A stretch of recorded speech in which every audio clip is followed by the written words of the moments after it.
कुंज विहारी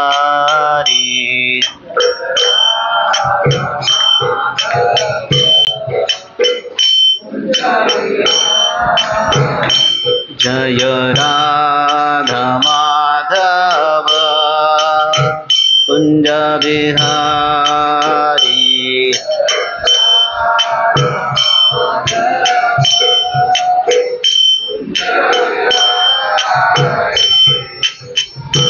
जय गोपी जनवल्लभ गिरिवरधारी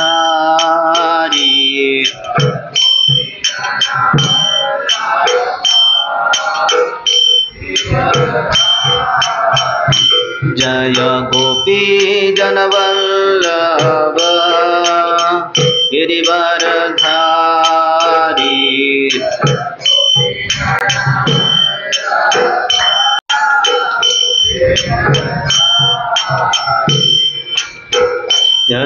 यशोदानंदन व्रज जनरंजन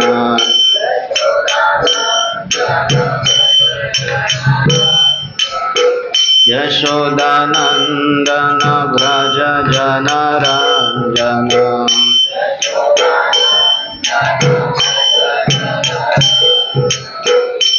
यमुना तीरा वनचारी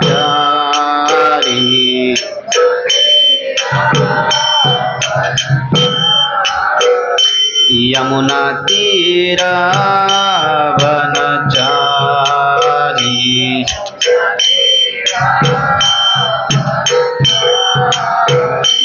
जय राधा माधव कुंज विहारी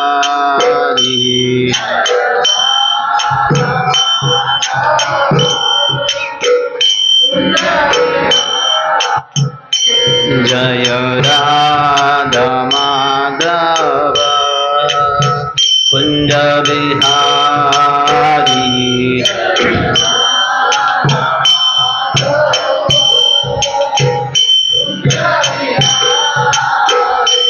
जय गोपी जनवल्लभ गिरिवरधारी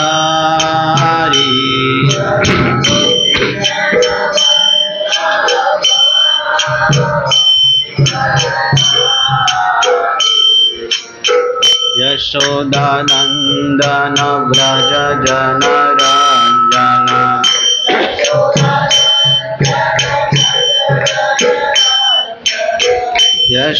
यशोदानंदन व्रज जनरंजन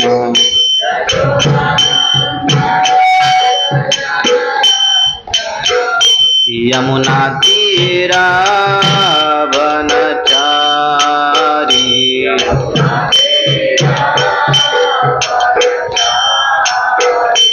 यमुना तीरा वनचारी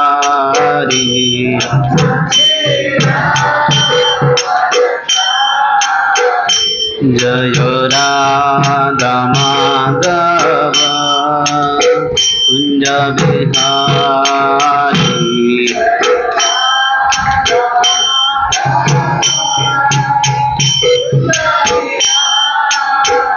जय राधा माधव कुंज विहारी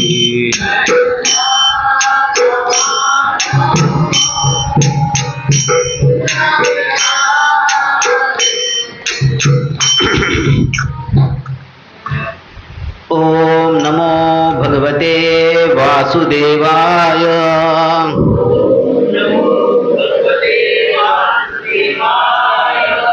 ओम नमो भगवते वासुदेवाय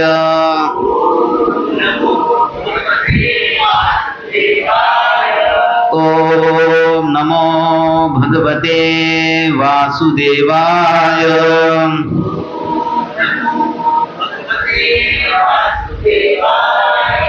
नारायणं नमस्कृत्य नरं चैव नरोत्तमं देवीं सरस्वतीं व्यासं ततो जयमुदीरये नष्टप्रायेषु भद्रेषु नित्यं भागवत सेवया भगवती उत्तम श्लोके भक्तिर्भवति नैष्टिकी कृष्णाय वासुदेवाय देवकी नंदनाय च नंदगोपकुमाराय गोविंदाय नमो नमः। ॐ अज्ञानतिमिरन्धस्य ज्ञानाञ्जनशलाकया चक्षुरुन्मिलितं येन तस्मै श्रीगुरवे नमः।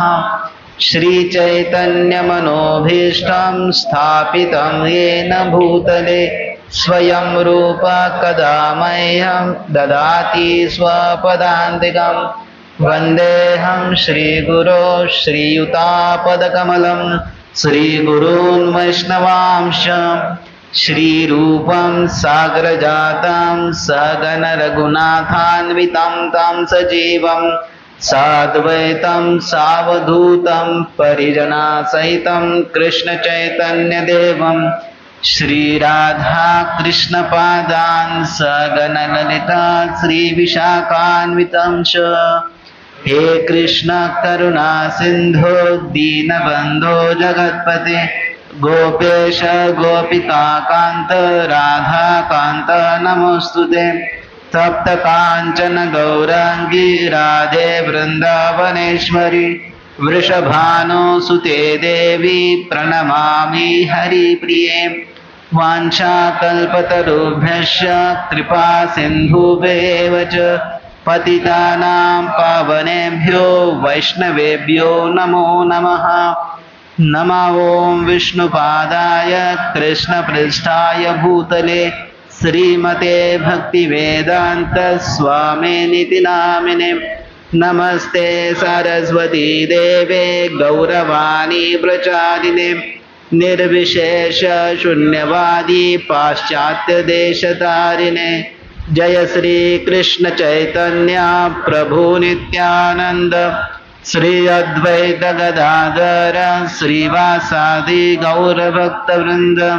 हरे कृष्णा कृष्णा कृष्णा हरे हरे हरे राम राम राम हरे हरे। हरे कृष्णा कृष्णा कृष्णा हरे हरे हरे राम राम राम हरे हरे। हरे कृष्णा कृष्णा कृष्णा हरे हरे हरे राम राम राम हरे हरे। युवन्त प्रविश्य मम वाची मां प्रसुप्तां संजीवयति अखिलशक्तिधरस्वधाम्ना अन्यां च हस्तचरणश्रवणत्वगादीन् प्राणान् नमो भगवते पुरुषाय तुभ्यं। तस्माद् अहं विगतविक्लव ईश्वरस्य सर्वात्मना महि गृह्णामि यथा मनीषम्। नीचो जया गुण विसर्गमनुप्रविष्ट पूयेत येन हि पुमान् अनुवर्णितेन।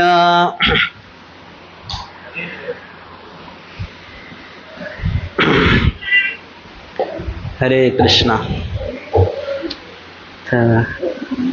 सर्व भक्तांचं स्वागत आहे आजच्या या आपल्या साप्ताहिक सत्संग कार्यक्रमामध्ये।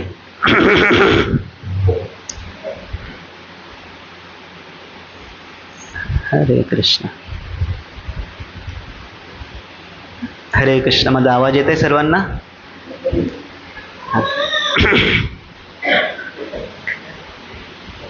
आपण प्रल्हाद महाराजांच्या दिव्य प्रार्थनांची चर्चा करत होतो। तर प्रार्थना ज्या आहेत ते आपल्याला भक्तांच्या हृदयामध्ये प्रवेश करण्याचा मार्ग आहे। भक्तांच्या हृदयामध्ये काय चाललंय हे समजणं खूप कठीण असते, है ना. आधी तर शुद्ध भक्त ओळखणं कठीण असते, कारण त्यांना ओळखायचं असेल तर आपल्याला पण शुद्ध असायला पाहिजे. तर भागवतांमध्ये दिलेल्या शुद्ध त्यांचा विचार नुसतं भक्तांना नुसतं त्यांच्या आचारांवरून, त्यांच्या जस वागण्यावरून, त्यांच्या वेगवेगळ्या समजणं खूप अवघड जाते. तर वाली आणि सुग्रीव दोघं पण दिसायला सारखेच होते. दोघं पण वानर होते, दोघं पण किष्किंधाचे हेअर म्हणून होते, भाऊ होते. एक भक्त होता, एक असुर होता, एक द्वेषी होता. राईट. इंद्र आणि वृत्रासुर, त्यामध्ये इंद्र देवता होता आणि वृत्रासुर त्याच्या नावामध्ये असुर आहे, त्याच्या नावामध्ये असुर आहे. पण ज्या वेळेस ते युद्ध चालू होतं इंद्राचं आणि वृत्रासुराचं, इंद्राच्या हातामध्ये वज्र होतं. जे वज्र जे आहे ते भगवंताच्या कृपेने भेटलं होतं इंद्राला, वृत्रासुराला मारण्यासाठी भेटलं होतं. पण वृत्रासुराने जेव्हा इंद्रावर आघात केला आणि इंद्राचं वज्र पण बाजूला पडलं, तर तो पूर्ण हत उत्साही झाला आणि त्याला वाटलं की अरे आता काहीच करू शकत नाही मी. तर वृत्रासुर म्हणते, अरे मूर्ख, तुला भगवंतावर पण विश्वास नाही आहे. ते म्हणते की अरे भगवंतानी मला माझी हत्या करण्यासाठी तुला हे दिलेलं आहे, वज्र दिलेलं आहे, तर नक्कीच ते काम करणार. तुझी भगवंतावर पण श्रद्धा नाही आहे. तर जेवढं कन्व्हिक्शन इंद्राचं पण नव्हतं, त्याच्यापेक्षा पण चांगलं कन्व्हिक्शन वृत्रासुराचं होतं. आणि जेव्हा इंद्रानं वृत्रासुराला मारण्यास सुरुवात केली, त्यावेळेस वृत्रासुरांनी जे भगवंतांना प्रार्थना केल्या, त्यावेळेस कळालं की वृत्रासुराच्या हृदयामध्ये काय चालू होतं. वृत्रासुर म्हणत होता की आता तू मला मारून काय करणार आहे, जर तुला राज्य भेटेल स्वर्गाचं, माझा मृत्यू झाल्यानंतर तुला स्वर्गाचं राज्य भेटेल, पण माझा मृत्यू झाल्यानंतर मला भगवतधामी वैकुंठामध्ये भगवंताचा संघ भेटेल. तर याची चेतना पूर्ण वेगळी होती, पण त्याच्या बाहेरच्या आकाराहून कळत नव्हती, कारण तो असुर होता. असुरासारखाच दिसायचा, असुरासारखाच वागायचा, असुरासारखाच त्याचे संघ होते, सवंगडी पण असुरच होते, पण तो महान भक्त होता. विभीषण पण असुर आहे. विभीषण पण असुर आहे. असं नाही की विभीषण भक्त होता म्हणून तो दिसायला वेगळा दिसत होता, तो पण असुरासारखाच होता दिसण्यामध्ये, राक्षस कुळामधलाच होता तो पण त्याची चेतना वेगळी होती. बली महाराज ते पण असुरच होते, पण ते महाजन आहेत, चेतनेमुळे महाजन आहेत. आणि ते कधी कळते, ज्या वेळेस ते वामन देवाशी प्रार्थना करायला लागतात, संवाद करायला लागतात, त्यांच्या वाणीतून कळते. तर म्हणून भक्ताचं हृदय जर समजायचं असेल तर त्यांच्या मुखातून निघणारी वाणी जी असते ते वाणी ऐकणं गरजेचं आहे. वाणीवरून कळते आपल्या की हृदयामध्ये काय चालू आहे. तसंच या सुंदर प्रार्थनेतून आपल्याला प्रल्हाद महाराजांच्या हृदयामध्ये प्रवेश भेटत आहे. प्रल्हाद महाराजांच्या हृदयामध्ये प्रवेश भेटत आहे. आपण मागच्या सत्रामध्ये श्लोक क्रमांक 25 पर्यंत आलो होतो आणि सुंदर हे श्लोक आहेत, ते पण आपल्या कानातून आपल्या हृदयामध्ये जेव्हा जातात ना, तर हृदयाचं शुद्धीकरण पण होते, आपल्याला त्याचा अनुभव आणि आनंद पण भेटतो. तर प्रल्हाद महाराज म्हणतात की अरे हे सगळे आशीर्वाद जे आहेत वेगवेगळे भौतिक आशिष जे आहेत, मी बघितलेलं आहे म्हणे की असे सगळे महान महान लोक मोठे मोठे जे होते, काय मागता तुम्ही? मोठं आयुष्य मागणार, जास्तीत जास्त आयुष्य मागणार. देवतांचं आयुष्य किती मोठं आहे, अमर म्हणतात त्यांना. अमर म्हणजे काय? एवढं लांब आयुष्य आहे की जणू काही मृत्यूच नाही आहे त्यांना, म्हणून त्यांना अमर म्हणतात. नाही. देवतांचं आयुष्य बघितलेलं आहे. वैभव बघायचं तर देवतांचं वैभव किती, कुबेराचं धन किती, विभव वैभव इंद्रिय महावीरेंच्या आत. अरे हे सगळं ब्रह्माजीपर्यंत सगळे हे जे आहे तुम्ही बघितलं. कारण की अशा सगळ्या गोष्टी ज्या ज्या देवतांकडे होत्या ते देवता माझ्या वडिलांच्या समोर घाबरत होते, हिरण्यकशिपूच्या समोर ते घाबरत होते. आणि आवाज माझा कट होतोय ना. तर हिरण्यकशिपू जो आहे तो या लोकांकडे बघितलं तर ते घाबरत होते. कालात मनोपनयन माम निज प्रत्यपाश्रम. तर कालांतरानं या गोष्टी ज्या आहेत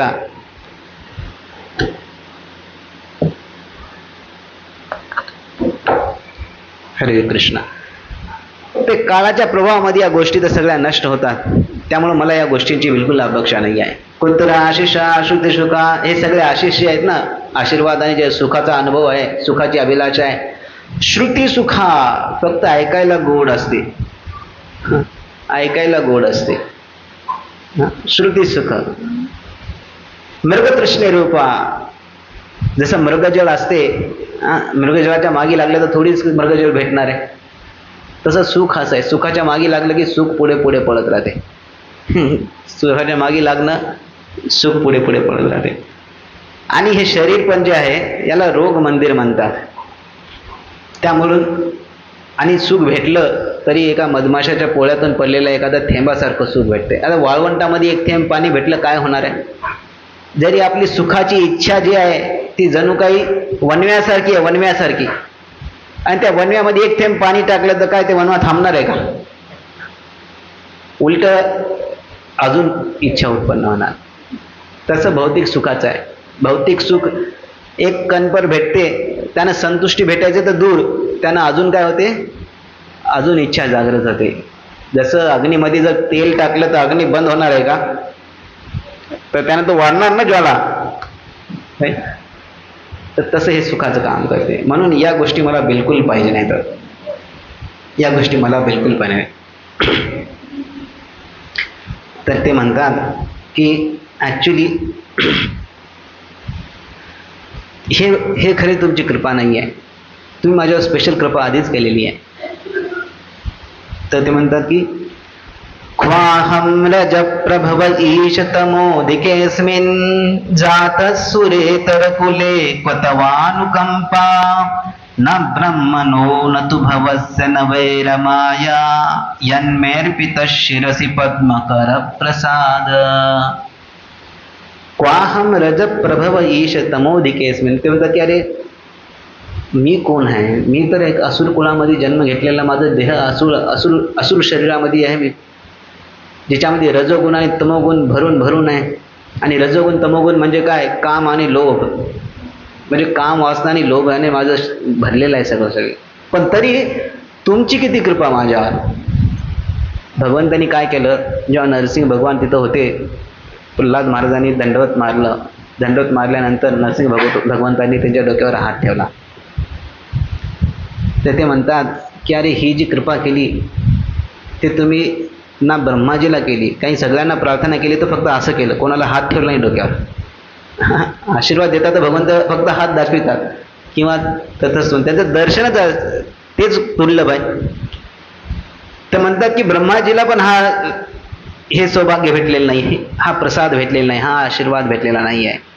शिवजींना पण हा लाभ भेटलेला नाही आहे. अरे लक्ष्मी जी हमेशा सदैव तुमच्या सोबत असते, तिला पण कधी डोक्यावर तिच्या हात भेटलेला नाही आहे. पण तो हात तुम्ही माझ्या डोक्यावर ठेवलेला आहे. तर प्रल्हाद महाराज म्हणतात की तुम्ही माझ्यावर जी ब्रह्माजीवर कृपा नाही झाली, जी शिवजीवर कृपा नाही झाली, जी लक्ष्मीवर कृपा नाही केली, ती कृपा तुम्ही माझ्यावर केली. अरे ती कृपा तुम्ही माझ्यावर केली. यन्मेर्पित शिरसी पद्मकर प्रसाद न ब्रह्मणो न तु भवस्य न वैरमाया. न ब्रह्माजी न भव आणि रमाया. म्हणून भगवंताकडे जेव्हा आपण जातो तर खरं व्हॅल्युएबल काय आहे ते कळायला पाहिजे. भगवंत आपल्याला काय देऊ शकतात त्याच्यापेक्षा भगवंत हेच आपली इच्छा आहे. आपल्याला भगवंत पाहिजे आहे, भगवंताकडून काही नाही पाहिजे आहे. ही क्लॅरिटी असायला पाहिजे. जर तुम्हाला वाटलं की अरे भगवंताचा भक्त झालो की भगवंत मला माझे दुःख कमी करणार, काही सुख प्रोव्हाइड करणार, तर करतील ते पण करतील. पण ते जर मागितलं तर मी, तर भगवंत बाजूला जातात. मग भगवंत बाजूला जातात. म्हणतात ते म्हणतात की ठीक आहे, याला हे पाहिजे असेल तर हे घ्या. शुद्ध भक्त आपल्याला प्रल्हाद महाराज सांगत आहे. ते कशाला म्हणतात? भगवंतांनी त्यांचं हस्त कमल त्यांच्या डोक्यावर ठेवलं प्रल्हादांच्या. ते म्हणतात की ही खरी माझ्यावर कृपा आहे, ही खरी माझ्यावर कृपा आहे ना, ही खरी माझ्यावर कृपा आहे. पण ते कधी तुम्हाला ही कृपा दिसेल? ज्यावेळेस तुम्हाला भगवंताकडून काहीच पाहिजे नाही, काहीच पाहिजे नाही. आणि जर तुम्हाला भगवंताकडून अपेक्षा असतील, अरे हे पाहिजे ते पाहिजे, हृदयामध्ये भरलेलं आहे सगळं, आणि भगवंतांनी हात जरी डोक्यावर ठेवला तर वापस आल्यावर म्हणतील काहीच दिलं नाही.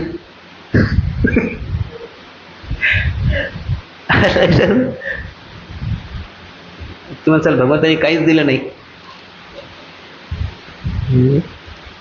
तर म्हणून काय आपण अपेक्षा करतो भगवंताकडून ते खूप क्लिअर असेल. जर भगवंताचं दर्शन, भगवंताने दिलेला आशीर्वाद, ते जर आपल्याला खरं त्याची व्हॅल्यू समजायची असेल तर पहिले या भौतिक गोष्टीपासून सुटका करावा लागेल आपल्याला, अभिलाषेपासून. काही डोक्यामध्ये जे भरलेलं असते तेच आपण पाहतो, त्याच्यानुसारच आपण अनालिसिस करतोय, त्याच्यानुसारच अनालिसिस करतात. प्रल्हाद महाराजाला काहीच पाहिजे नव्हतं, म्हणून भगवंतानी जेव्हा डोक्यावर हात ठेवला ते म्हणतात की अरे ब्रह्माजीच्या पण डोक्यावर नाही ठेवला, शिवजीच्या पण डोक्यावर नाही ठेवला, लक्ष्मी सोबत राहते तिच्या पण डोक्यावर कधी हात नाही ठेवला, ते हस्तकमल तुम्ही माझ्यावर डोक्यावर ठेवला. ती कृपा जी आहे हे बघूनच त्यांना आश्चर्य होत आहे प्रल्हाद महाराजांना. आणि ते म्हणतात की अरे मग अशी कृपा केली काय कारण आहे? भगवंत कृपा करतात. मी तर असुर कुळामध्ये जन्मलेला आहे, तर भगवंत पण पाहतात का कोण कोणत्या कुळामधला आहे, कोण मोठा आहे, कोण छोटा आहे. आपण या जगात पाहतो ना, कोण मोठा आहे, कोण छोटा आहे, कोण जवळचा आहे, कोण दूरचा आहे ना. कोणाचा कॉन्टॅक्ट आहे, कोणाचा कॉन्टॅक्ट नाही आहे. राईट. कोणाकडे पैसा आहे, कोणाकडे पैसा नाही आहे, कोणाकडे पोझिशन आहे, कोणाकडे पोझिशन नाही आहे, असं आपण पाहतो या जगामध्ये. तर भगवंत पण असं बघत असतील. तर ते म्हणतात की नैषा पराबरमती भवतो ननु स्याद. पर अवर हा मोठा, हा लहान, अशी मती, अशी बुद्धी भगवंताची नाही आहे. भगवंताच्यामध्ये अशी बुद्धी नाही आहे. जंतोर यथात्मसुरदो जगतस्तथापि. पण जीव काय म्हणतो? हे माझा मित्र आहे, हे माझा शत्रू आहे, हा माझा आहे, तो परका आहे.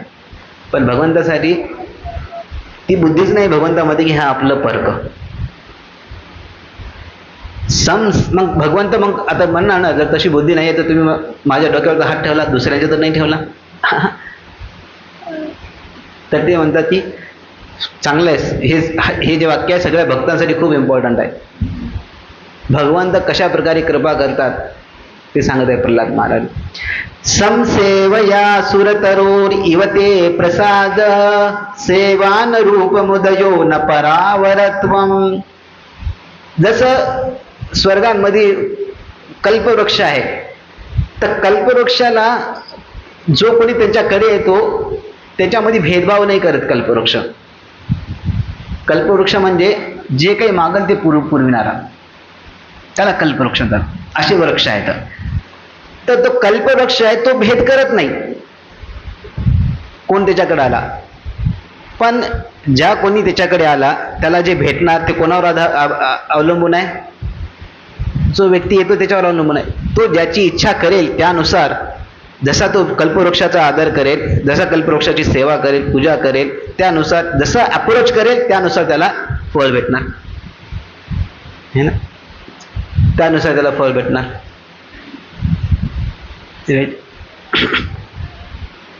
तर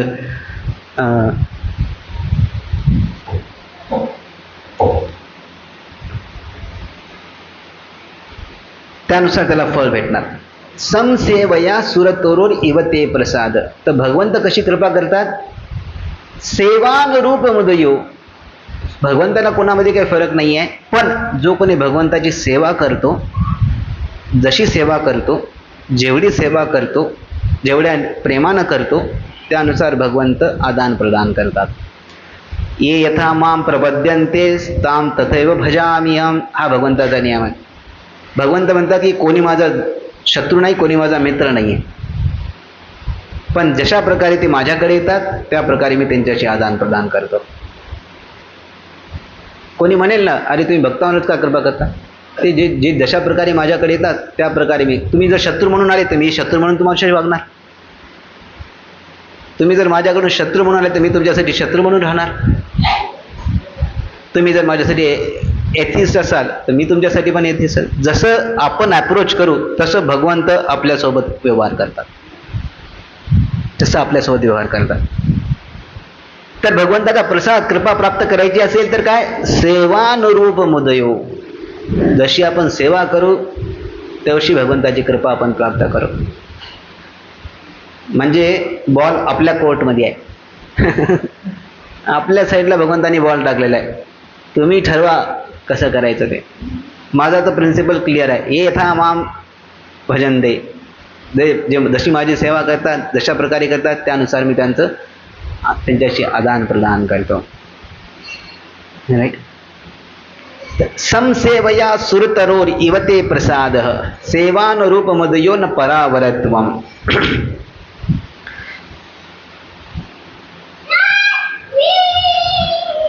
सर्व धर्मान परित्यज्य मामेकम शरणम व्रज.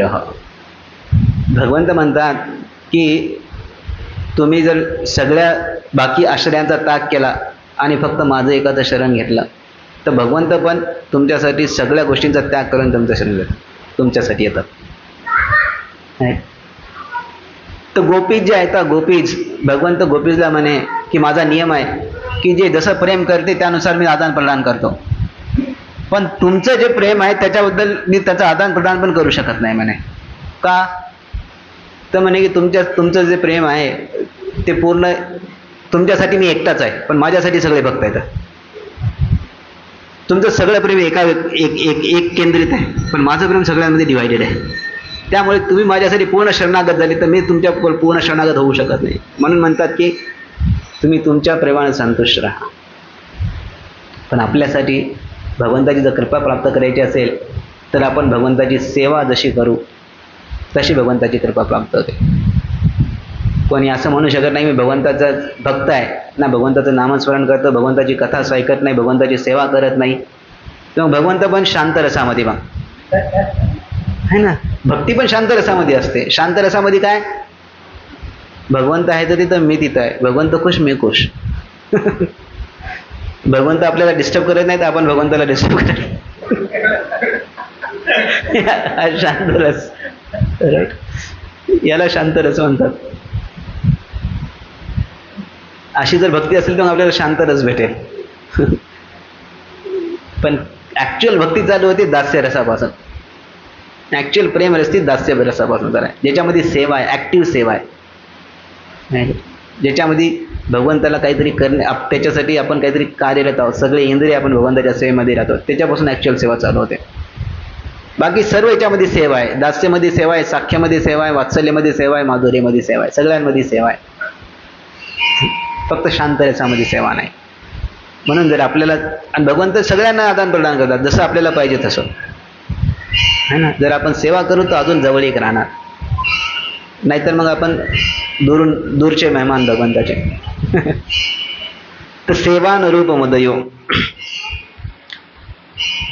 एवं जनम निपतितं प्रदवाहि कूपे कामाभिकामानुय प्रपतन प्रसंगात् कृत्वात्मसात सुरर्षिणां भगवन् गृहीत सोहम कथम न विसृजे तव भृत्य सेवा.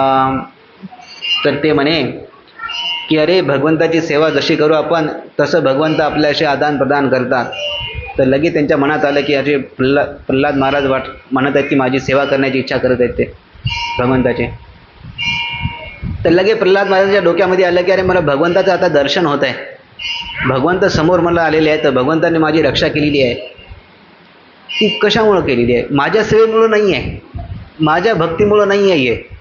तर ते म्हणतात की मला ॲक्च्युली सेवा कशाने करायची, भगवंताची मला डायरेक्ट सेवा नाही करायची आहे, कारण की मला भगवंताचं दर्शन घडलं नारद मुनीमुळं. नारद मुनीच्या कृपेमुळे आज हा क्षण आलेला आहे की ज्यानं मी भगवंताला प्रत्यक्षात बघू शकत आहे. तर म्हणून ते म्हणतात की मला जी आहे ती सेवा डायरेक्ट भगवंताची नाही करायची आहे, मला नारद मुनींची सेवा करायची आहे, की त्यांच्या कृपेमुळेच मला तुमचं दर्शन घडलेलं आहे. एवं जनम निपतितम प्रभवाहि कूपे. अरे माझं काय होतं परीक्षा, ते म्हणतात की मी जे आहे ना, सगळे समाजातले जसे लोक आहेत काय करतात, ते आपल्या इच्छा पूर्ण करण्यासाठी दिन रात लागलेले आहेत, दिवस रात्र. एक इच्छा पूर्ण झाली की दुसरी इच्छा, एक इच्छा पूर्ण झाली की दुसरी इच्छा, आहे ना. कधी संपते का बरं? काहीच कधीच संपत नाही. आपल्याला जे करायचं आहे ते कामं कधीच संपत नाहीत, आपले प्लॅन कधीच संपत नाहीत. काही एक इच्छा झाली की दुसरी इच्छा येते, एक इच्छा झाली की दुसरी इच्छा येते, त्याच्या मागे लागतो आपण कामाला. तर असे लोक जे वेगवेगळ्या इच्छा पूर्ण करायच्या कामाच्या मागे लागले आहेत, त्यांच्यासोबत त्यांचा संग करून त्यांच्यासोबतच मी जाऊ लागलो. कुठं जाऊ लागलो? विहिरीमध्ये. ते स्वतः विहिरीमध्ये चालले तर त्यांच्यासोबत मी पण विहिरीमध्ये चाललो होतो. अशी विहीर की आधी कसं जंगलामध्ये विहीर असायच्या का, तर विहिरीला असे काठ नसायचे है ना, आड असं मोठाले आड असायचे, तर विहिरीमध्ये त्याला काठ नसायचे. आणि पाणी असल्यामुळे तिकडे गवत पण असते. गवत असल्यामुळं कधी काठ कळत नाही कुठून विहीर चालू झाली, कुठं विहीर. प्राणी जो असतो तो घास गवत खात खात खात खात कधी तिथं जातो आणि कधी ते गवताच्या तिथून उतार लागतो आणि कधी विहिरीत जाते ते कळत नाही. म्हणून त्याचं उदाहरण देतात त्याच्यात. काही गवत खात खात जातो, त्याला कळत नाही की कधी गवत गेलं आणि ते कधी विहिरीच्या काठाला पोहोचला तो. तसंच प्रत्येक जीव जो आहे तो इच्छा पूर्ण करत करत करत करत पळत राहतो आणि ते कधी त्या इच्छा ते विहिरीच्या काठाला जाऊन त्या विहिरीमध्ये पडणार त्याचं कळत नाही त्याला. आणि ती विहीर कोणती आहे?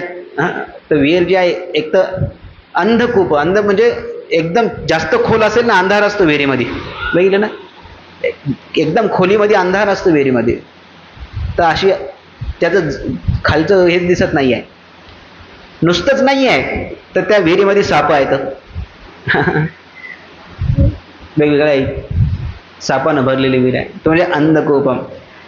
कामाभिकामानुय प्रपतन प्रसंगात. अशा लोकांचा संग करून मी अशा विहिरीमध्ये पडतच होतो. पण सुदैवानं काय झालं? कृत्वात्मसात सुर ऋषीनाम भगवन गृहीत.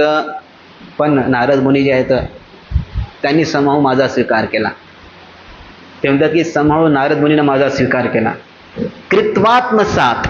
आत्मसात याचा शब्दाचा अर्थ असा असतो की नारद मुनीनं माझा स्वीकार केला, मला त्यांनी शिकवण दिली आणि आपल्यासारखं बनविलं. त्यांच्यासारखं, त्यांच्या स्तरासारखं त्यांनी मला बनविलं. कशानं? आध्यात्मिक दीक्षा आणि आध्यात्मिक शिक्षा देऊन. आत्मसात. तर नारद मुनीने माझा स्वीकार केला. जेव्हा आपण दीक्षा घेतो, आपण असं म्हणलं नाही की मी गुरु स्वीकारला, गुरुनं मला स्वीकारलं. यांनी असं म्हणलं नाही की नारद मुनीला मी स्वीकारलं गुरु म्हणून ना, गुरुनं मला स्वीकारलं. कृत्वात्मसात. नारद मुनीनं माझा स्वीकार केला. कृत्वात्मसात सुर ऋषीना भगवन गृहीत. आणि म्हणून सोहम कथम न विसृजे तव भृत्य सेवा. म्हणून म्हणते की मी त्यांची सेवा सोडून तुमच्या सेवेला येणार नाही डायरेक्ट. काय म्हणते ते? सोहम कथम न विसृजे. अरे त्यांची सेवा मी कशी सोडू? तर ते प्रल्हाद महाराज नरसिंह भगवान समोर आहेत आणि ते प्रार्थना काय करायला येतं? मला नारद मुनींची सेवा भेटू द्या. कारण की एक तर त्यांच्या कृपेमुळेच तुमचं दर्शन झालं. तव भृत्य सेवा. आणि ते कोण आहेत? तुमचे सेवक आहेत. हा चैतन्य महाप्रभूचा सिद्धांत आहे. गोपीर भरतूर पदकमलयोर दास दास दासानुदास. तर डायरेक्ट भगवंताची सेवा करायची अभिलाषा पण योग्य नाही आहे, नाही ना. कारण की भगवंत हे अग्नीसारखे आहेत, है ना. अग्नीच्या जेवढं जवळ झालं तेवढं जळते पण, अपराध पण होतात. अरे म्हणून भगवंतांना जर संतुष्ट करायचं असेल तर भगवंताचे जे भक्त आहेत, शुद्ध भक्त आहेत, त्यांना संतुष्ट करण्याचा प्रयत्न करायचा, त्यांचा सर्व ठेवण्याचा प्रयत्न करायचा. दक्षिण भारतामध्ये कुलशेखर महाराज आहेत, ते काय म्हणतात की तव भृत्य भृत्य परिचारक भृत्य भृत्य भृत्यस्य भृत्य इति मां स्मर लोकनाथ मज्जन्मन फलमिदं मधुकैटभारे मत्प्रार्थनीय मदनुग्रह एष एव. ते म्हणतात की मज्जन्मन फलमिदं, माझ्या जन्माचं खरं फळ काय माहिती आहे? मत प्रार्थनी, माझी एकच प्रार्थना आहे. मत अनुग्रह, माझ्यावर जर कृपा केली तर तुम्ही एकच कृपा करा. त्वत भृत्य भृत्य परिचारक भृत्य भृत्य म्हणजे तुमच्या सेवकाचा सेवक, तुमच्या सेवकाचा सेवकाचा सेवक, तुमच्या सेवकाच्या सेवकाचा सेवक, अशा 7 वेळा म्हणतात. किती?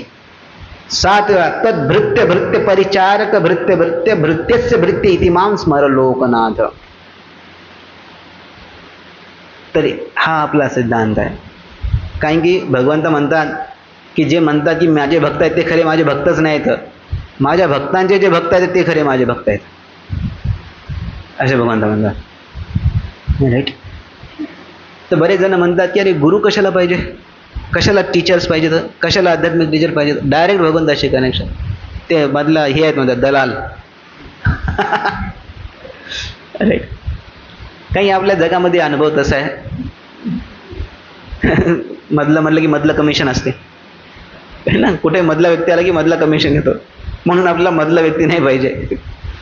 अरे पण भगवंताकडे जर जायचं असेल तर गुरु जे आहेत पारदर्शक मीडियम असतात. ॲक्च्युली गुरु जे आहेत ते आपल्याला भगवंतासोबत कनेक्ट करण्यासाठी सहाय्य करत आहेत आणि ते भगवंताचे रिप्रेझेंटेटिव्ह असतात. तर जसं आपण त्यांच्याशी ट्रीट करू ते भगवंत पाहतात. एकदा रामानुजाचार्य एका गावामध्ये गेले होते. तर त्या गावामध्ये त्यांचे 2 शिष्य होते. एक चांगला मोठा राजा होता आणि एक साधारण आपला गरीब हे होता. 2 शिष्य होते त्यांचे. तर रामानुजाचार्य तिथे गेल्यानंतर तर त्यांच्या सोबतचे जे शिष्य आले होते त्यांनी पाठविलं की या दोघांना भेटून या म्हणे, सांगा की मी इथं आलेला आहे आणि मग आपण त्यांच्या घरी जाऊ. तर तो जो श्रीमंत राजा होता त्याच्या घरी गेले तर तो पण खूप खुश झाला, रामानुजाचार्य येत आहेत. तर त्यानं लगेच तयारीला सुरुवात केली आणि सांगितलं की त्यांना येऊ द्या, पूर्ण तयारी, छान प्रकारे तयारी केली. आणि जो दुसरा गृहस्थ होता त्याच्या घरी पण गेले, त्यांना पण सांगितले की रामानुजाचार्य आलेले आहेत, त्यांना यायचं आहे. तर तो पण खुश झाला.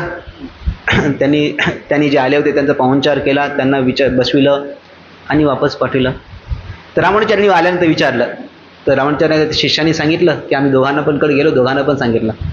तर रामानुजाचार्यांनी विचारलं की ठीक आहे, मला पूर्ण कशात काय घडलं त्याचं पूर्ण सांगा.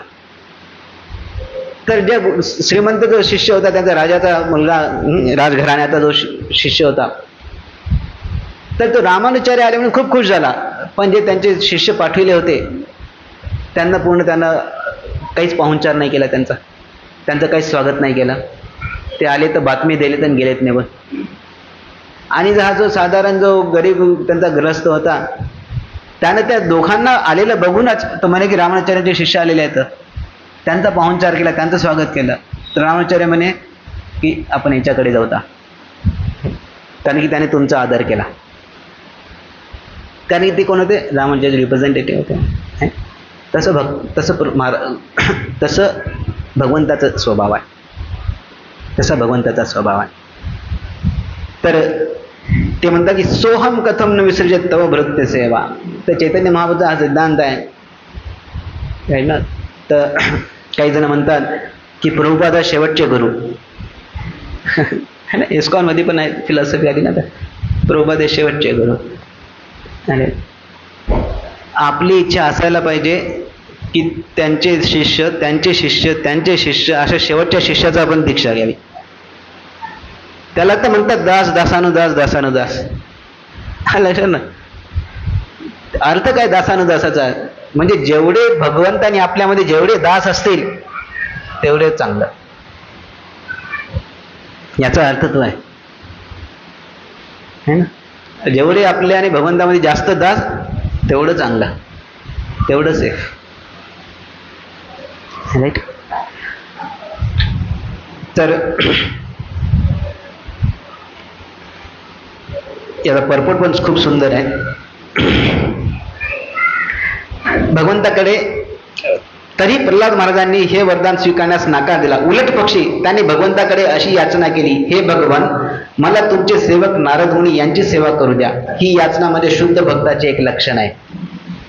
आध्यात्मिक गुरुची सेवा हे मनुष्याचे सर्वप्रथम कर्तव्य आहे. त्याने आध्यात्मिक गुरुस महत्व न देता सरळ भगवंताची सेवा करण्याची इच्छा करावी हे मुळीच योग्य नाही. वैष्णव कधीही अशी इच्छा करत नाही. वैष्णव कधीही अशी इच्छा करत नाही आहे.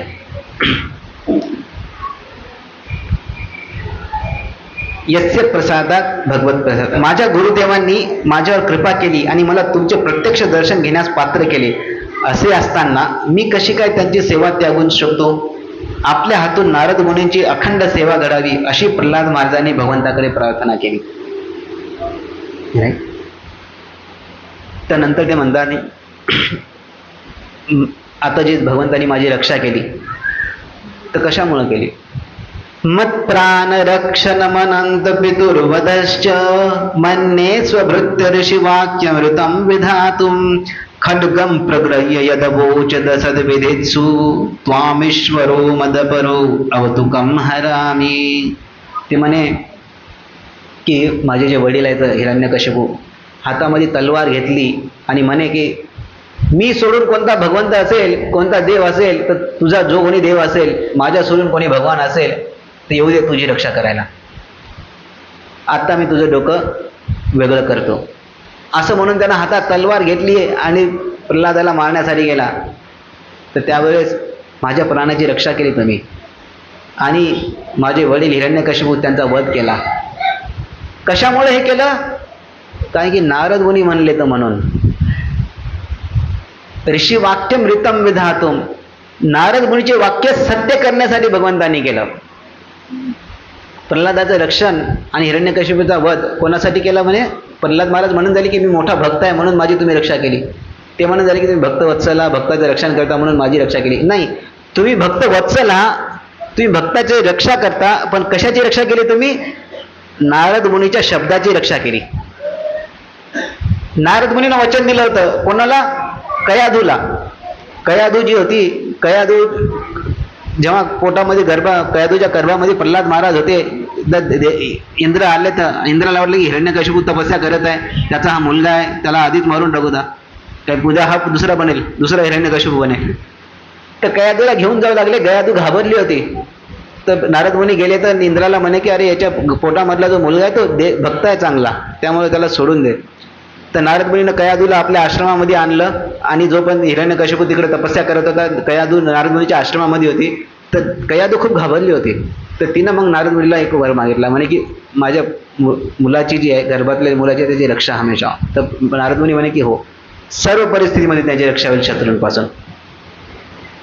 हे नारद मुनीचे शब्द सत्य करण्यासाठी प्रल्हाद महाराज म्हणतात की भगवंतांनी माझी रक्षा केली. म्हणून भगवंत हे भक्त वत्सल आहेत म्हणतात. जेव्हा कुरुक्षेत्राच्या युद्धामध्ये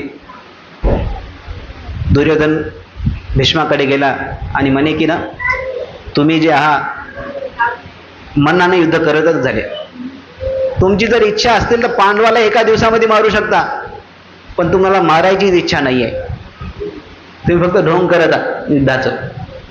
अशा प्रकारे भीष्माला त्यानं रागावलं. तर भीष्म म्हणे तुला काय पाहिजे? ते म्हणे की 5 पांडव हे त्या पांडवांचा मारायला पाहिजे. त्याने ठीक आहे, त्यानं 5 बाण काढले. तर भीष्मानी त्याला मंत्रित केले. तर म्हणे की या 5 बाणानं उद्या पांडवांचं मृत्यू.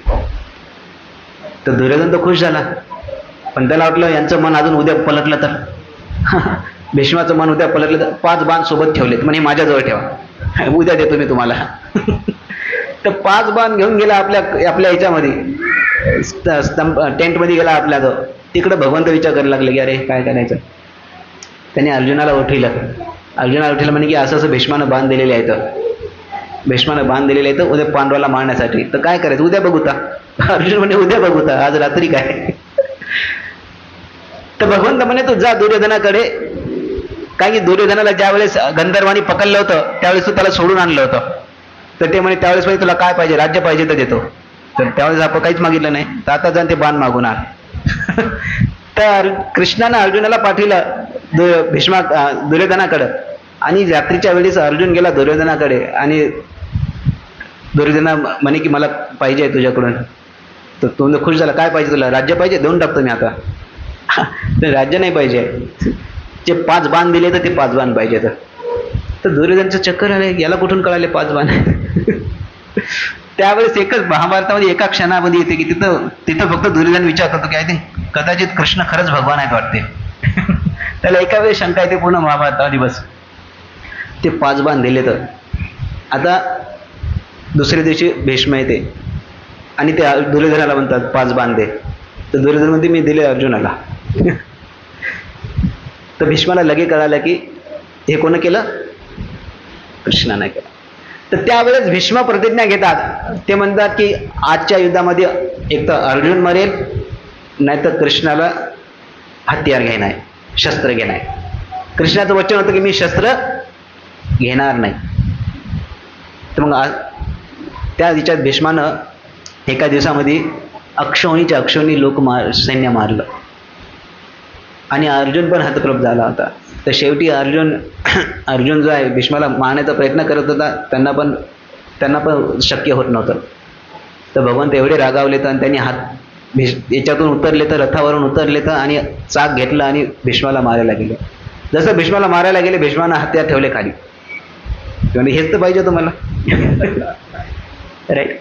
तर त्याच्यामध्ये काय म्हणतात, भीष्म म्हणतात की माझ्या वचनाचं रक्षण करण्यासाठी तुम्ही स्वतःचं वचन तोडलं.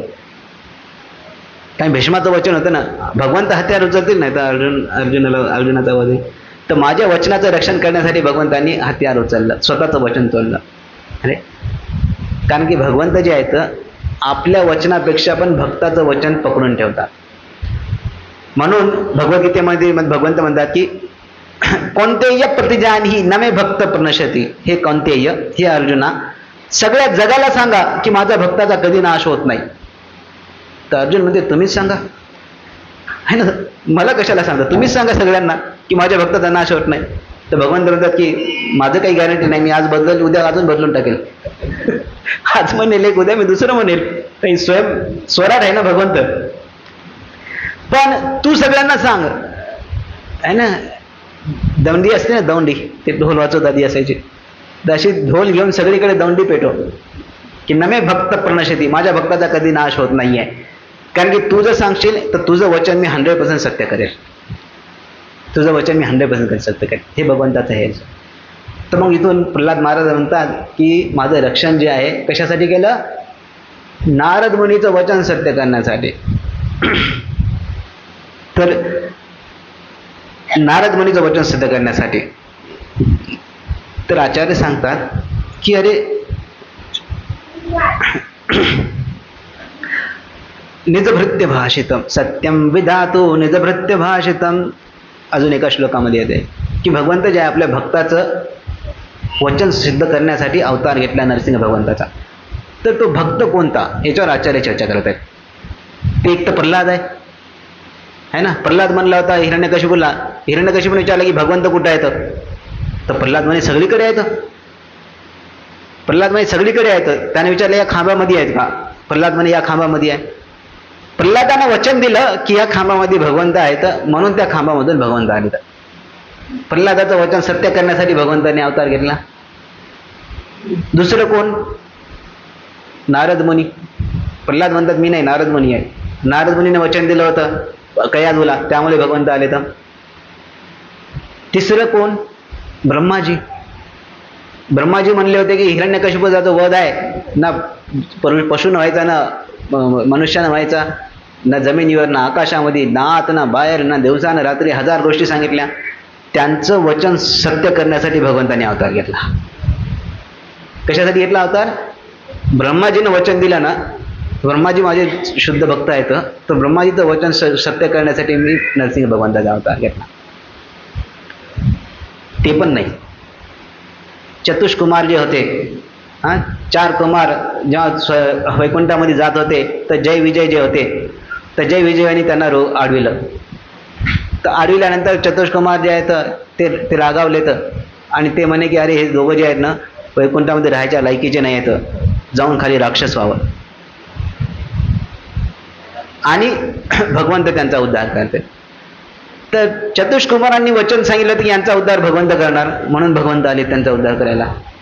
हिरण्यकशिपू आणि हिरण्याक्ष जे आहेत ते जय आणि विजय आहेत, ते पण नाही. जय विजय म्हणले होते की मी तीन जन्मानंतर वापस भगवंत आम्ही वापस आहो आणि तिथं तुमची शत्रुरूपाने सेवा करा, भगवंताची इच्छा होती. तर म्हणून जय विजयचं वाक्य सत्य करण्यासाठी भगवंतांनी नरसिंह भगवंताचा अवतार घेतला. भगवंतांनी नरसिंह भगवंताचा अवतार घेतला. तसं भगवंत जे आहे एका गोष्टीतून 1000 गोष्टी साध्य करतात. एकच कार्य केलं पण ते कार्य त्याच्यामध्ये सगळे जे कारण आहेत ते सगळे बरोबर आहेत. निजभृत्य सत्यम विधातम निजभृत्य भाषितम स्वभृत्य ऋषी वाक्यमृतम वेदातम. तर म्हणून भगवंतांनी अवतार घेतला आणि हिरण्यकशिपूचा वध केला आणि प्रल्हादाचं रक्षण केलं. तर प्रल्हाद महाराज म्हणतात की पण मला अजून आश्चर्य वाटते की तुम्हाला एवढा क्रोध कशाला आला, एवढं काय रागायचं त्याच्यामध्ये. आता ते शांत करा तुमचा क्रोध. का?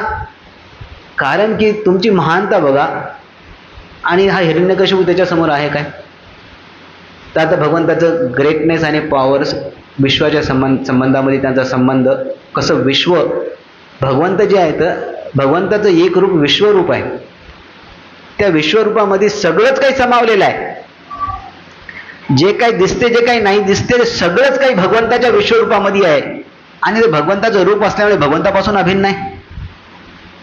तर मग त्याच्यासाठी हिरण्यकशिपू काय झाला, एक छोटासा किडा आहे ना, त्याच्यासाठी एवढा राग काय गरज आहे, हिरण्यकशिपूसाठी एवढा काय राग गरज आहे. तर तो म्हणून ते म्हणतात की एकस्त्वमेव जगदेत दमोश्यस्त्वम आद्यंत यो पृथगवस्यसि मध्यतश्च सृष्ट्वा गुणव्यतिकरम निजमायेदम नानेव तैरवसितस्तद्गुण तदनुप्रविष्ट. तर म्हणतात की हे सर्व विश्व जे आहे तुमच्यापासून येते, तुमच्यापासून निर्माण होते, तुमच्या शक्तीने थांबते, तुम्ही त्याला विलीन करता, त्याच्यानंतर पण तुम्ही वेगळे राहता. हे विश्व आहे तुमच्या शक्तीपासून निर्माण झालेलं आहे. तर हिरण्यकशिपू जे आहे तर त्याच्यासाठी एवढा क्रोधाची काय आवश्यकता आहे. तर तुम्ही जे आहात भगवंत जे आहेत आज कारणदक्षाई ओशन कारणदक्षाई विष्णूच्या रूपामध्ये अर्ध्या योग निद्रेमध्ये आहेत. ते योग निद्रेमध्ये असताना हे सगळं विश्व बनते. ठीक आहे, तुम्ही विश्व असं नाही की तुम्हाला विश्व निर्माण करायला मेहनत करावं लागते. भगवंताला क्रिएशनसाठी मेहनत करावं लागत नाही. आपल्याला काही कन्स्ट्रक्शन करायचं असेल तर रात्रंदिवस राबावं लागते तर कुठे एखादी बिल्डिंग बनते. पण भगवंताला क्रिएशन करायचं तर काही करायची गरज नाही. ते तर योग निद्रेमध्ये आहेत आणि ऑटोमॅटिक क्रिएशन होत आहेत. योगेन मीलित दीर्घात्मने पीत निद्र तुर्ये स्थितो न तमो न गुणाश्च युक्षे. तुम्ही निद्रेमध्ये असताना सगळं क्रिएशन होते. राईट, त्याच्यासाठी पण तुम्हाला काही करावं लागत नाही. तर ते म्हणतात तत्संभव कविरतोन्यत पश्यमान यस्त्वां बीजमात्मनि ततं च बहिर्विचिन्त्य नाविन्दन्नब्द शतमप्सु निमज्जमानो जातेंकुरे कतमुपलभेत बीजम. तुम्ही गर्भदक्षा विष्णूच्या रूपामध्ये झोपलेले होता आणि तुमच्या नाभीमधून कमळ निघालं. ते कमळ निघालं, कमळाच्यावर ब्रह्माजी उत्पन्न झाले तर आणि ब्रह्माजी विचार करायला लागले की हे कमळ कुठून आलं. त्याच्यासाठी पाण्यामध्ये उडी मारली आणि बघायला झाले की कमळाचं कुठून सुरुवात झाली. त्यांना त्याचा सोर्सच भेटन झाला. कारण की जग जे आहे भगवंतापासून आलेलं आहे. भगवंत एक सूक्ष्म आहे आणि विश्व हे स्थूल आहे. त्याच्यामुळे सूक्ष्मते या स्थूल इंद्रियांना आपण बघू शकत नाही.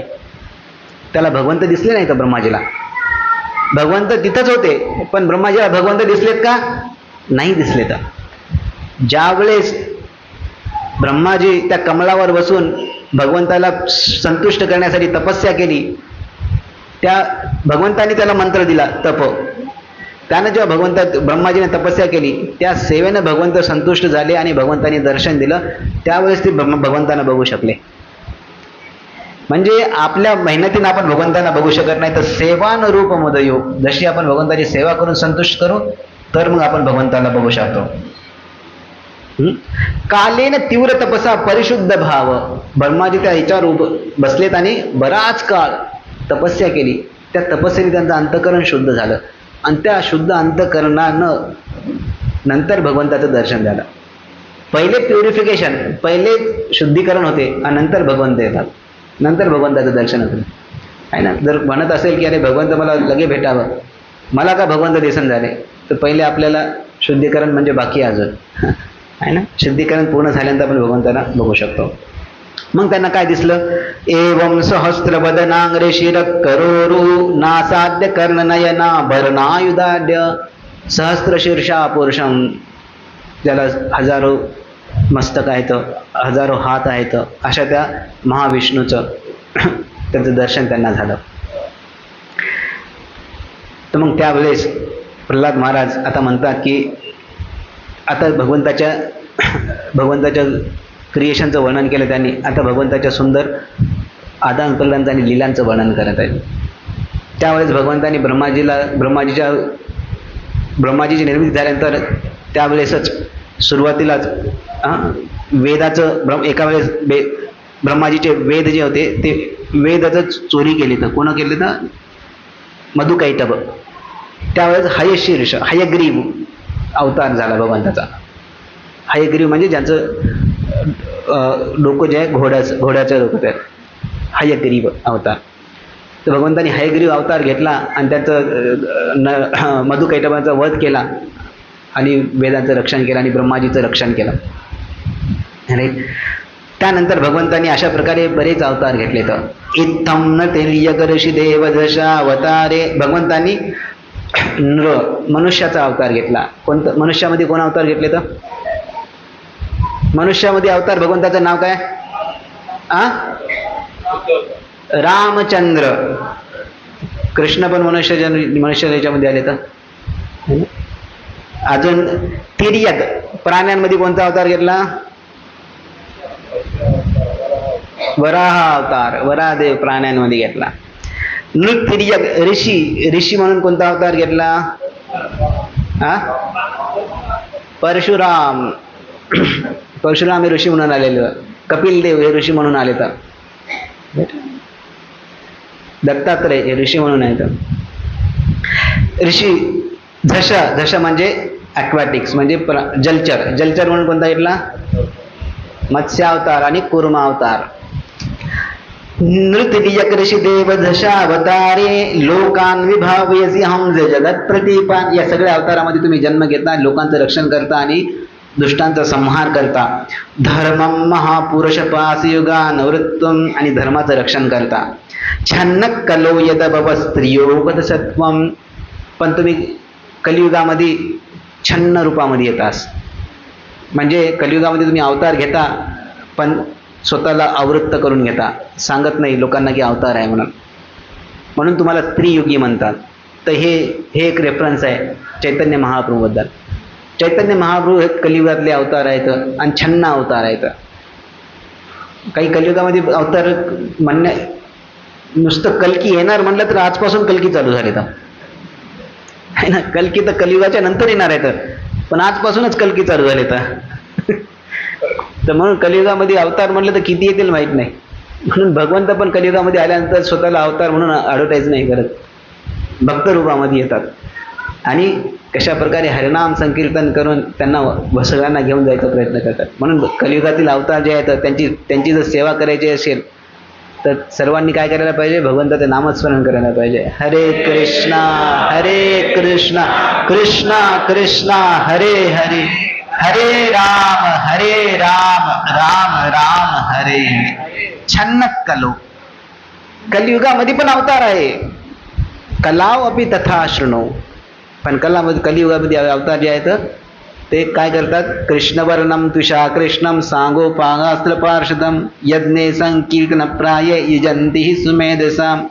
काही दिवसाखाली काही गेस्ट आले ते चौपाटी मंदिरामध्ये, त्यांना दाखवत होतो मी गुरु परंपरा असं. तर चैतन्य महाप्रभूबद्दल सांगितलं तर म्हणे तुम्ही प्रभुपादाला इथं प्रभुपादाची एवढी पूजा करता सगळी, चैतन्य महाप्रभू नाही येतं. म्हणलो अल्टरमध्ये साईड डाव्या साईडला. तर लगे म्हणे तुम्ही त्यांना देव केलं. लगे ते तुम्ही त्यांना देव केलं. अरे देव काय आहे माहिती आहे का तुम्हाला? पहिले भगवंत कोण आहे ते कशावरून समजणार? शास्त्रावरून समजणार. वर्ण समोर आले तरी कळणार नाही. भगवंत कोण आहे कळायचं असेल तर शास्त्र प्रमाण आहे. अरे छन्न कलो, तर कलियुगामध्ये ते छिन्न रूपामध्ये येतात आणि काय करतात? कृष्णवर्णम तुषा कृष्णम सांगोपांगा सर्पार्षदम यज्ञे संकीर्तन प्राये, संकीर्तन यज्ञाचा प्रचार करतात, हरिनामाचा प्रचार करतात. यजंती ही सुमेधसा, जे बुद्धिमान लोक आहेत त्या संकीर्तन यज्ञाद्वारे त्यांची पूजा आणि अर्चना करतात. अरे तर मग ते म्हणतात एवढे सारे भगवंताचे अवतार येतात, सुंदर लीला करतात, पण हे मन जे आहे त्यांच्या कथेमध्ये लागत नाही. का लागत नाही? त्याचं कारण दिलेलं आहे ना. कथेमध्ये आपलं मन का लागत नाही? का कथेमध्ये आपण जेवढं आकृष्ट व्हायला पाहिजे तेवढं का होत नाही आपलं? तर त्याचे कारण दिलेले आहेत. नैतन्मनस्तव कथासु विकुंठनाथ, हे मन जे आहे ना, न एतन्मनस्तव कथासु, तुमच्या हे सुंदर कथेमध्ये लागत नाही माझं. का लागत नाहीये? संप्रियते दुरित दुष्ट, कारण की पाप कर्मानं आधीचा साठा आहे. प्रत्येक कर्म करतो त्याचं एक मनावर इम्प्रेशन पडते आणि जसे जसे पाप कर्म करतो असं आपण तसं मन भगवंतापासून दूर जाते. राईट? जेवढा पापाचा साठा तो भगवंताचं नाव घेतलं तरी दूर होतो. प्रोग्राम म्हणलं तरी तुमच्यापासूनच दूर जातो. मग ते अरे यांच्या बाजूलाच नको, कारण की अजून त्याचं पुण्य आले नाही. तर जेवढे सुकृती आणि पुण्य वाढते त्यावेळेस आपल्याला भगवंताकडे गोडी निर्माण होते, आणि पाप असेल तर तेवढं आपण पोहतो. दुरित दुष्टम, असाधू, असाधू म्हणजे डुप्लिसिटी आहे, आपल्या मनामध्ये कपट असतं. तीव्रम कामातुरम, आणि इच्छा भरलेल्या आहेत. आपल्या इच्छा एवढ्या भरलेल्या आहेत त्याच्यामुळे भगवंत ठीक आहे बघूता कधीतरी असं. हर्ष शोक भया, आणि कधी आनंदामध्ये असते मन, कधी शोक दुःखामध्ये असते, कधी भीतीमध्ये असते. जर खूप आनंद झाला तरी भगवंताचं आठवण येत नाही, खूप दुःखाचं असेल तरी भगवंताचं आठवण येत नाही, खूप भीती वाटली तरी भगवंताचे आनंद येत नाही, स्मरण होत नाही. ते मन या स्थितीमध्ये असल्यामुळे तस्मिन कथम तव गतिम विमृशाम्य देन, म्हणून मला भगवंताचं स्मरण होत नाही.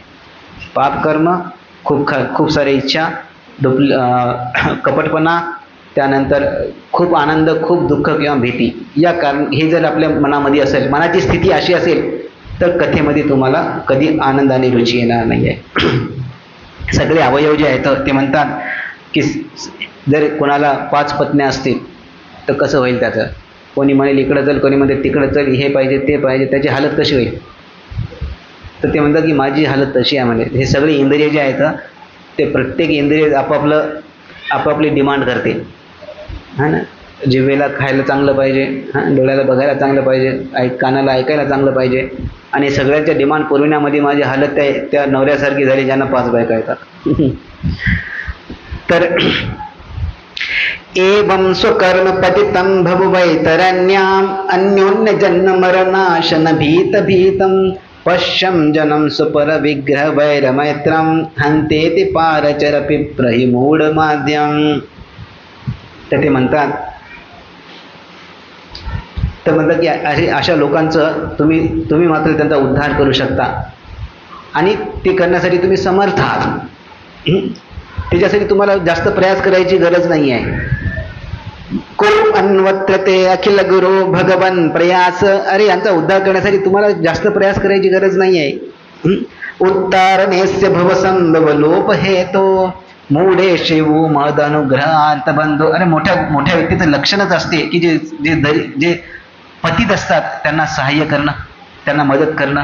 म्हणून ते म्हणतात की आणि त्याच्यात पुन्हा जे आम्ही तुमच्या दासांची सेवा करत आहोत तर त्यांचा तर तुम्ही कृपा करू शकता, त्यांना तर उद्धार करू शकता. तर म्हणतात की तुम्हाला उद्धार करायचा आहे तुमचा. तर ते प्रल्हाद महाराज म्हणतात की नाही ॲक्च्युली ना, हे सगळे जे लोक आहेत ना यांना सोडून मला एकट्याला जाण्याची बिलकुल इच्छा नाही आहे. कारण की यांना बघत आहे मी की हे जे लोक आहेत ते सरळ नरकामध्ये जाण्यामध्ये जोरात पळत आहेत.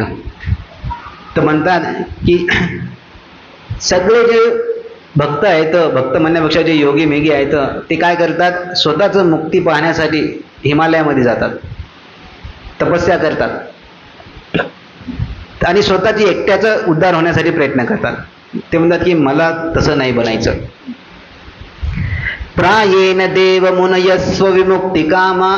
सरासरी सगळे जे ऋषी आहेत, मुनी आहेत, त्यांना मुक्ती बनण्याची इच्छा असते, भगवतधामी जाण्याची इच्छा असते. ते काय करतात, मौनम चरंती विजनेन परार्थ निष्ठा. एकांतात जातात, आपला आश्रम करतात, भजन करत राहतात.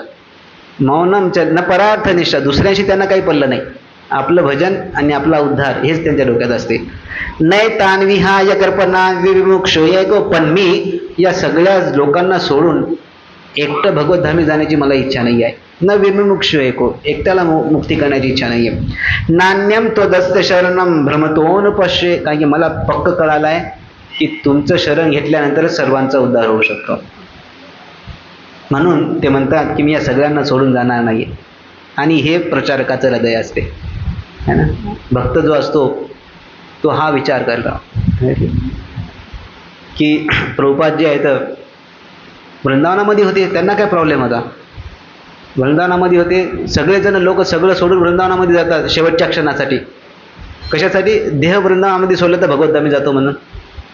आणि प्रभुपाद वयाच्या 70व्या वर्षी वृंदावन सोडून अमेरिकेत गेले. तर कोणी अमेरिकेत जाते का देह सोडण्यासाठी? कोणता साधू अमेरिकेत जातो का, म्हणतो की मी तिथं चाललो देह सोडण्यासाठी? सगळेजण त्यांना म्हणते स्वामीजी 70 वर्ष आहे, कुठं वृंदावन सोडून चालले? तर लोक वृंदावन दिल्लीला जात नाही. तर साधू म्हणतात की दिल्लीला गेलो देह सुटलं तर काय करणार, त्याच्यापेक्षा वृंदावनामध्येच बरं. आणि प्रभुपाद वृंदावन सोडून अमेरिकेत गेले. तर अमेरिकेत असताना ते म्हणले की सगळेजण वृंदावनामध्ये जातात, देह सोडण्यासाठी जातात. म्हणे की न्यूयॉर्कमध्ये, म्हणे की न्यूयॉर्कचं जे भक्ती सेंटर आहे, ते म्हणे की माझा जर मृत्यू झाला तर इथल्या याच्यावर इथंच त्याचं अंत्येष्टी करा म्हणे. कारण की प्रत्येक मंदिर जे आहे वृंदावनापासून अभिन्न आहे म्हणे. आणि प्रचार कार्यामध्ये प्रत्येक जागा जी आहे ते कुरुक्षेत्रासारखं पुण्यभूमी आहे, तेच वृंदावन आहे. त्या कार्यामध्ये देहाचा त्याग करणं पण ते पण तेवढंच वृंदावनामध्ये मृत्यूसारखं आहे. तर हे प्रल्हाद महाराजांचं हृदय आहे की फक्त स्वतःचाच विचार नाही तर दुसऱ्यांचा विचार करणं, दुसऱ्यांना कसं भगवंताला आपण जोडण्याचा प्रयत्न करणार. तर ते म्हणतात की हे सगळे जे बाकीचे पर्याय आहेत त्यांना तुम्ही भगवंतांना संतुष्ट करू शकत नाही आहे. तर भगवंताला जर संतुष्ट करायचं असेल तर ते 6 मार्ग सांगतात. तत्तेर्हत्तम नम स्तुती कर्म पूजा कर्म स्मृतिश्चरणयो श्रवणं कथायां संसेवया त्वयि विनेति षडंगया किं भक्तिं जन परमहंस गतो लभेत. तर कधी तुम्ही भगवंताला संतुष्ट करू शकता या 6 मार्गानं. नमः भगवंताला नमस्कार करणं, स्तुती भगवंताची स्तुती करणं, कर्म भगवंतासाठी आपल्या कर्माचं फळ भगवंताला अर्पण करणं, पूजा भगवंताच्या आरच्या विग्रहाची सेवा करणं, पुन्हा कर्म हे भगवंताच्या लीलांचं स्मरण करणं, भगवंताच्या आज्ञेनुसार कार्य करणं, आणि स्मृती भगवंताच्या लीलांचं स्मरण करणं, चरणयोग श्रवणम कथाया भगवंताच्या लीलाचं श्रवण करणं, भगवंताचं स्मरण करणं, रूपाचं स्मरण करणं, भगवंताच्या लीलाचं कथाचं श्रवण करणं, या 6 अंगाचं समसेवया. आधी सांगितलं सेवानुरूपमध्ये योग, हे सेवा आहे. भगवंताचं स्मरण करणं, भगवंताचं नामस्मरण करणं, भगवंताच्या कार्याचं मिशनचं कार्य करणं, हे सेवा आहे भगवंताची. अशा प्रकारे 24 घंटा आपण भगवंताची सेवा करू शकतो. सकाळी भगवंताचं नामस्मरण करणं, भगवंताची कथा ऐकणं, भगवंताच्या कार्यामध्ये आपली सर्व इंद्रिय लावणं, अशा प्रकारे सगळे इंद्रिय लावू शकतो. पूर्ण वेळ आपण भगवंताच्या सेवेमध्ये लावतो. आणि आपण जे जॉब करतो, जे कमाई करतो, त्याचे फळ भगवंताला अर्पण करणं, कर्मफळ अर्पण करणं. अशा प्रकारे 24 घंटा आपण भगवंताची सेवा करू शकतो. समसेवया त्वयि विनेती षडंगया किम. अशा प्रकारे जो न करता कोणी अपेक्षा करू शकत नाही भगवंताची कृपेची. भक्तिम जन परमहंस गतो लभेत. जो कोणी असा परमहंस गतो, हे परमहंसाचा मार्ग आहे. या परमहंसाच्या मार्गाने जो कोणी जाईल तो भगवंताची जी गती आहे ती प्राप्त करू शकतो. अशा प्रकारे प्रल्हाद महाराजाने नरसिंह भगवंतांना सुंदर प्रार्थना अर्पण केल्या आणि नरसिंह भगवान प्रल्हाद महाराजांवर एवढे संतुष्ट झाले की त्यांना वाटलं की मला यांना काहीतरी द्यावं. तर भगवंताचा स्वभाव आहे की काहीतरी मी यांच्यावर कृपा करावी. तर ते म्हणत होते की काहीतरी मागा. आणि प्रल्हाद महाराज म्हणे की अरे आधीच माझ्यामध्ये खूप इच्छा आहे का, आणि त्याच्यात तुम्ही अजून म्हणता की मागा, म्हणजे प्रॉब्लेम आहे ना. पहिले तर माझ्या मनात खूप इच्छा आहेत आणि त्याच्यात तुम्ही अजून म्हणता की काहीतरी मागा. तर ते म्हणतात की ते उलट प्रॉब्लेम होऊन जाईल, म्हणून मला काही नाही पाहिजे म्हणतात. ते म्हणतात की तर काहीच नाही पाहिजे होतं, आणि जर मी मागू तर ते बिझनेसमॅन झालं, भक्त थोडी झाला. जो सेवक असेल जर त्याचं मी रेम्युनरेशन मागलं तर ते पगार मागितली तर ते बिझनेस झाला तुमच्यासोबत. तुम्ही बिझनेसमॅन नाही आहे, म्हणून मी तुमची सेवा करत आहे, त्याच्याबद्दल मी काही पाहिजे नाही त्याच्यामधून मला. तर अशा प्रकारे म्हणल्यानंतर तर भगवंतांना तर अजून वाटलं काहीतरी द्यायला पाहिजे. भगवंत त्याचा स्वभाव काही मागितलं नाही तर त्यांना वाटतं की मी अजून डेप्थमध्ये आहे. त्यांना नॉर्मल पण होते, कोणी तुमच्यावर काही उपकार केला आणि त्यांना काहीच घेतलं नाही तर तुम्हाला वाटतं की आता काय करू मी त्याच्यासाठी. साधारण स्वभाव आपला, काय करू त्याच्यासाठी. तसा भगवंताचा स्वभाव. कोणी त्यांची सेवा केली आणि त्यांना काहीच मागितलं नाही तर भगवंत विचार करतात आता मी याच्यासाठी काय करू. ते सदैव विचार करतात याच्यासाठी काय करू, याच्यासाठी काय करू, याच्यासाठी काय करू. तर पुन्हा नरसिंह भगवंतांनी प्रल्हादाला विचारलं की काहीतरी मागा, काहीतरी मागा. तर मग प्रल्हाद महाराज म्हणतात की ठीक आहे. तर एक मागतात ते म्हणतात माझ्यातले जे काम वासना आहेत ते नष्ट करू द्या. तर भक्तीमधल्या अनर्थ निवृत्ती आणि भक्तीमधली वृद्धी होण्यासाठी जे आपण मागतो त्याला इच्छा म्हणत नाही, तर त्याला वासना म्हणत नाही, तर त्याला वासना म्हणत नाही. तर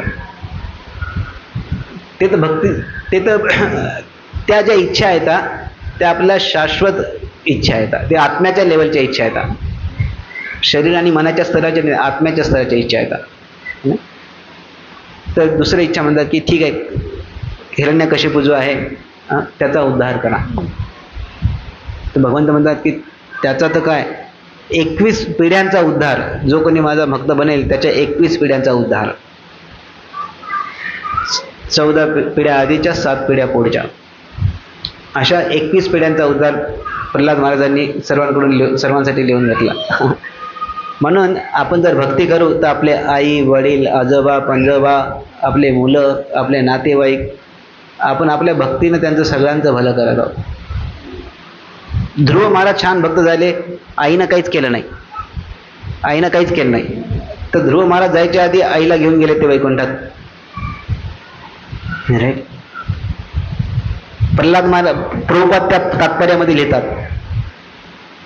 की मी प्रचार करत आहे आणि हजारो शिष्य बनत आहेत, कदाचित त्याच्यातला एखादा शिष्य ध्रुवासारखा चांगला बनेल आणि त्याच्या कृपेनं मी भगवतधामी जाईल, असं प्रभुपाद लिहितात त्या तात्पर्यामध्ये. है ना. म्हणजे आपल्या भक्तीवर तर जाण्याचा चान्स कमी आहे, तर प्रचार केला तर एखादा चांगला भक्त बनेल आणि त्याच्या इच्छेनं आपला पण उद्धार होईल. प्रचाराचा असा पण फायदा आहे ना. म्हणून जे आपल्याला भेटलं ते देण्याचा प्रयत्न करायला पाहिजे. जेवढं काही ज्ञान आहे तेवढं देण्याचा प्रयत्न करायला पाहिजे. जरी आपण शुद्ध नसू, जरी असं आपण उच्च भक्त नसू, काय कोणाला घेऊन आलं तो चांगला भक्त बनला. प्रभुपादांना ते नरेंद्र त्यांचा मित्र होता, तो घेऊन गेला भक्ती सिद्धांत सरस्वती ठाकूरकडं. तो काही भक्त बनला नाही नरेंद्र, तो फक्त पकडून घेऊन गेला प्रभुपादांना त्यांच्याकडे, आणि तो प्रभुपाद तिकडे आचार्य झाले. तर आपल्याला माहित नाही की आपण कोणाला घेऊन आलो तो पुढे किती मोठा भक्त बनेल. आपण कोणाला 2 गोष्टी माळा कशी करायची सांगून काय माहित तो पुढे मोठा आचार्य बनेल आणि त्याच्या कृपेनं आपला उद्धार. म्हणून प्रल्हाद महाराजांचा सारखा मूड आपण डेव्हलप करायला पाहिजे. आणि त्याच याच्यात म्हणतात, नरसिंहदेव म्हणतात की सगळ्या भक्तांना म्हणतात की माझे सगळ्या भक्तांनी नोट करायला पाहिजे की प्रल्हाद महाराजासारखं बनण्याचा प्रयत्न करा. नरसिंहदेव म्हणतात प्रल्हाद महाराजासारखं बनण्याचा प्रयत्न करा. हे माझे रोल मॉडेल आहेत सगळ्या भक्तांसाठी. तर प्रल्हाद महाराजासारखं बनायचं म्हणजे आपल्याला समजावं लागेल कसे प्रल्हाद महाराज आहेत. तर त्यांच्या या प्रार्थनेमधून आपल्याला कळते त्यांची दीनता कशी आहे, त्यांच्या इच्छा काय आहेत, त्यांना डायरेक्ट भगवंताची पण सेवा करायची इच्छा नाही, तर भगवंताच्या भक्तांची इच्छा करण्याची इच्छा आहे. स्वतःला ते स्वतः भक्त समजत नाही, तर ते हे पण म्हणत नाही की भगवंतांनी माझी रक्षा केली माझ्यामुळं, तर भगवंतांनी नारद मुनीच्या शब्दामुळं रक्षा केली. त्याच्यावरून आपल्याला कळायला पाहिजे की भक्त म्हणजे काय, आणि आपण प्रार्थना करायला पाहिजे की आपण असं आपल्या जीवनामध्ये पण उतरायचा प्रयत्न करायला पाहिजे. श्री प्रल्हाद महाराज की, नरसिंहदेव भगवान की, श्रील प्रभुपाद की. हरे कृष्णा. काही प्रश्न असेल तर घेऊ.